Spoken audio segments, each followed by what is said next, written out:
বন্ধুরা দেখো, দার্জিলিংয়ের আখ লাগিয়েছি, সবে ছোট।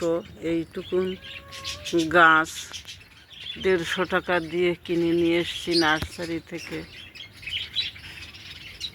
যখন বড় হবে তখন সকলকে আবার দেখাবো।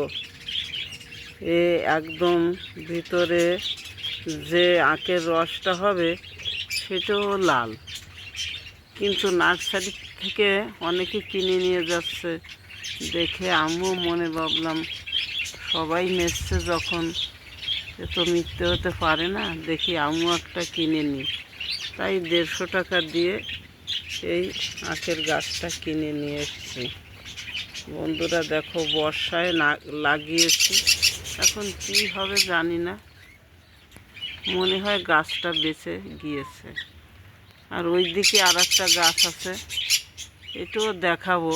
ওইটাও আমাদের দেশীয় না, ওইটে অন্য জায়গার আখ। দেখা যায় ওইটা কেমন হয়, ওই গাছটাও সকলকে দেখাবো। এই পাশেই আছে আমার মন্দিভিলা গাছ। গাছটা এমন মরে যায় ভাব হয়েছিল, এখন এইটুকুন আছে, কি জানি কি হবে। একেবারে মরে যাচ্ছিল, তখন পাশ দিয়ে 2টো ফোট আবার গজিয়েছে। এই গাছটা আমার খুব শখের গাছ ছিল, 250 টাকা দিয়ে কিনে নিয়ে এসেছি। যা হোক বন্ধুরা, বর্ষায় মনে হয় আবার জ্যান্ত হয়ে গিয়েছে।